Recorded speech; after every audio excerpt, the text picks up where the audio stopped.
रंजित रंजन जी, आपके लिए सिर्फ 2 ही मिनट बचा है, पार्टी के 2 मिनट बचा है, ठीक है। आप हाँ 1-2 मिनट ज्यादा बोल लीजिए। सफे नहीं बोलते, आपके और स्पीकर है, इसलिए सीमा के अंदर रखिए। ये ऐसे नहीं होता है। मैं ही हूँ, सबको बोलने दे रहे हैं, ऐसे नहीं ऐसे।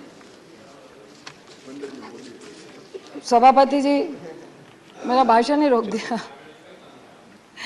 मुझे एक उक्ति याद आ रही है, गाना याद आ रहा है, जरा रुक जा रे बंदे, जरा थम जा रे बंदे, कि कुदरत हंस पड़ेगी। मुझे आज ग्लोबल वार्मिंग का डिस्कशन में पार्टिसिपेट करने का मौका मिला। मैं मंत्री जी का धन्यवाद करती हूँ कि आप एंड तक बैठे हुए हैं। मुझे कोरोना याद आ गया। कोरोना में हम सब, जब पहली कोरोना की लहर थी, हम सब घर पे बैठे हुए थे, तो अचानक से बहुत लोगों ने लिखना शुरू कर दिया, मैंने भी लिखना शुरू किया। उसी वक्त जो ऐसा महसूस हुआ वो आपको बताना चाहूँगी। देखिए, डेटा की बात तो मेरे पास पूरा डेटा पड़ा हुआ है। आपका पेरिस एग्रीमेंट 2050, 2050 से 2070, आपका पंच अमृत का मिशन, सारा कुछ इसमें है लिखा हुआ, तो बहुत अच्छा लगता है। लेकिन ये कोई राजनीतिकरण का मुद्दा नहीं है, ये ग्लोबल वार्मिंग का मुद्दा है और पूरे विश्व इसमें इन्वॉल्व है। मरेंगे तो हम सब मरेंगे, और मुझे लगता है कि हम लोग नहीं, लेकिन हमारा जो फ्यूचर है, हमारे जो बच्चे हैं, उनके लिए जो हम छोड़ के जा रहे हैं, वो हम सब के लिए बहुत शर्म की बात है।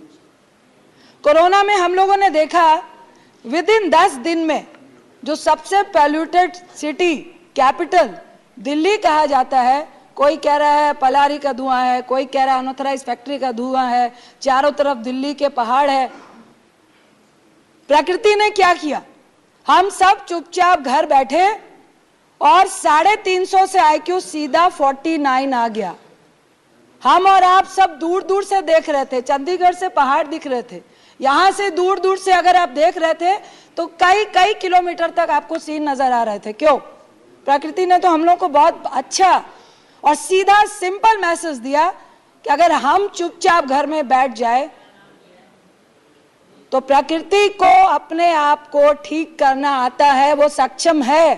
दोषी कौन है? हम सब दोषी है। हमारी फैक्ट्रीज दोषी है, हमारी गाड़ियां दोषी है, हमारा लोभ दोषी है, हमारा अत्याधुनिक होना दोषी है, कंक्रीट की बिल्डिंग खड़ा करना दोषी है, पेड़ को काटना दोषी है। देखिए, वैसे मैंने बिटिया से पूछा, मैंने कहा बेटा ग्लोबल वार्मिंग के लिए क्या करना चाहिए, समाधान क्या है? कहती मामा पेड़ मत काटो, गाड़ी में कम चढ़ो, गाड़ी कम यूज करो, इको फ्रेंडली मकान बनाओ, पानी कम यूज करो, सिंपल लाइफ जियो। हमारे बच्चे सिंपल तरीके से सिंपल बातें कह रहे हैं। मुझे लगता है बहुत टेक्निकल जाने की जरूरत नहीं है। क्या हम वो बातें कर रहे हैं? अभी बात कर रहे थे कि पॉलिथीन बंद हो गए। अरे नहीं बंद हुए, मैं आपकी जानकारी में दे रही हूँ। सब्जी वाले, ठेले वाले और जो छोटे छोटे दुकान वाले कहते हैं कि मैडम पहले सरकार को बोलिए, उसके बदले में कोई ऑथेंटिक लेकर आए तब पॉलिथीन बंद होगा। मार्केट में पॉलिथीन बंद नहीं है, ये एलिगेशन मैं आप पे नहीं लगा रही। 2020 से 21 में 31 लाख पेड़ कट गए। आप ही ने क्वेश्चन आवर में आंसर दिया। क्या उसके बदले में पेड़ लगे? क्या एक पेड़ को लगाने में, पौधे से पेड़ बनने में कितने साल लग जाते हैं? अगर देवदार को शुरू करें तो 50 साल, 100 साल। आम के पेड़ को शुरू करें तो बड़े होते हैं, फल देने में भी 4 साल उसको भी लग जाते हैं। अभी हमारे भाई साहब, मैं अभी नहीं बोलती हूँ, मैंने स्टार्ट ही किया।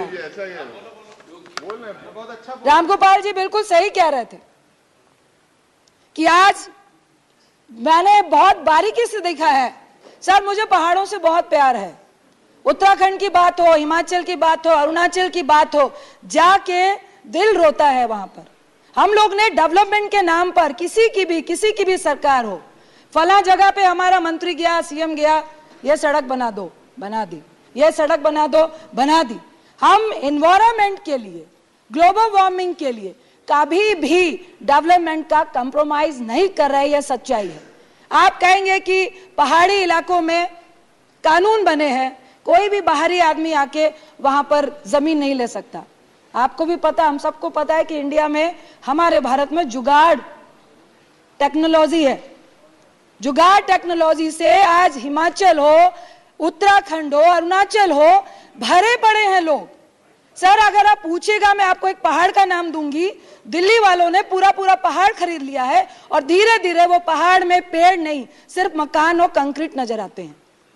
कल शिमला में आप चंडीगढ़ से पहाड़ पे स्टार्ट करिए शिमला जाने के लिए, हम लोगों ने डबल लाइन तो कर दी, आपने की, हमने की, शिलान्यास किया, आपने उद्घाटन किया, लेकिन आज मुद्दा यह है कि एक सिंगल लाइन चलती है, आज तक डबल लाइन नहीं चल पाई। आपकी गाड़ी चलती है, आपको डर लगता है कि बारिश होगी, लैंडस्लाइड होगा, किस लिए हम लोगों ने सड़कें बनाई? आप सिर्फ पहाड़ों को खोखला करने का काम कर रहे हैं।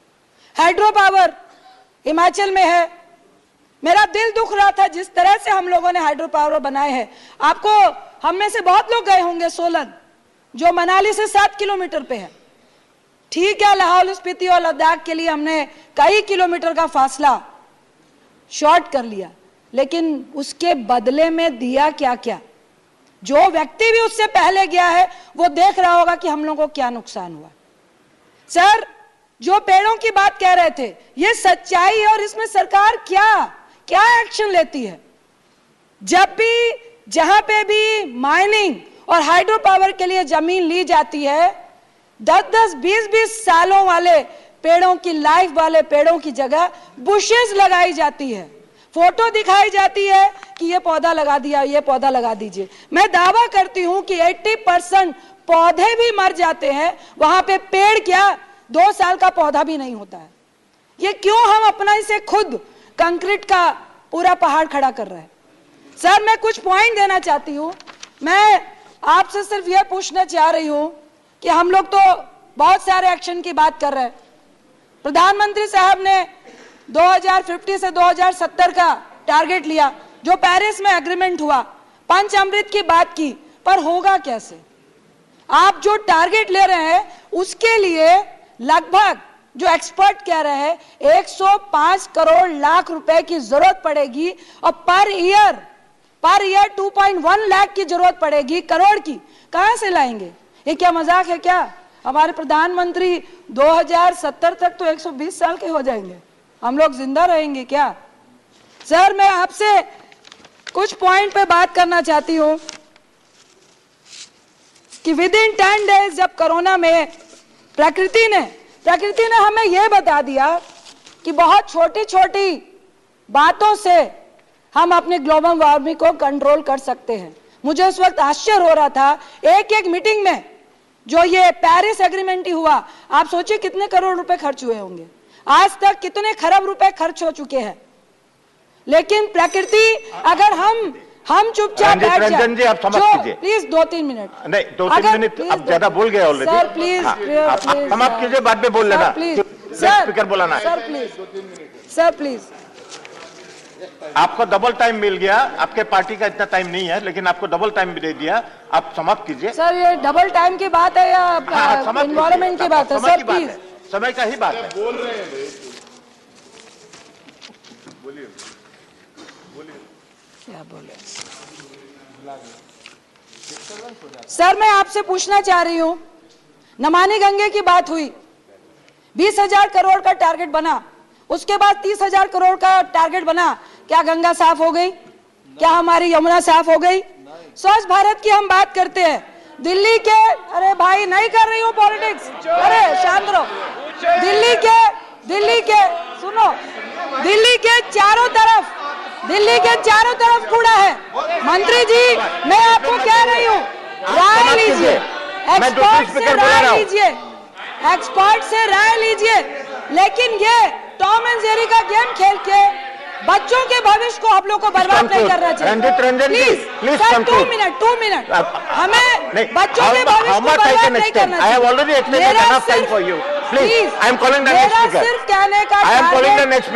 मेरा सिर्फ कहने का उद्देश्य ये है कि ग्लोबल वार्मिंग सिर्फ भाषण का मुद्दा नहीं है, ये बहुत गंभीर मुद्दा है। आज दिल्ली चारों तरफ से कूड़े से घिरी हुई है। Thank you. आज जिस तरह का thank you Ranjit Ranjan ji, thank you, हो गया आपका। एक्शन प्लान चाहिए, वो सिर्फ कागजों से पूरा नहीं होगा। क्या आप एक्शन लेने को तैयार है? क्या आप माइनिंग को बंद करने को तैयार है? I am calling the next speaker, ये जो परसा कोल है सर, छत्तीसगढ़ में परसा कोल है। 2 मिनट प्लीज। नहीं ऐसे नहीं होता, please I am calling the next speaker, I am calling the next speaker, आप समाप्त कीजिए। सर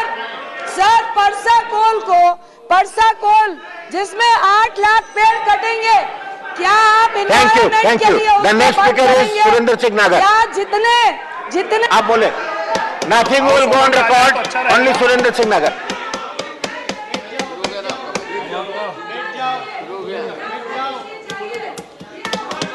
धन्यवाद सभापति जी। आप क्यों बोल रहे हैं? Nothing will go on record, बात रिकॉर्ड में नहीं जा रहा है। मैंने दूसरा स्पीकर बुला लिया है, वही बोले स्पीच है। ओनली सुरेंद्र सिंह नागर विल गो ऑन रिकॉर्ड।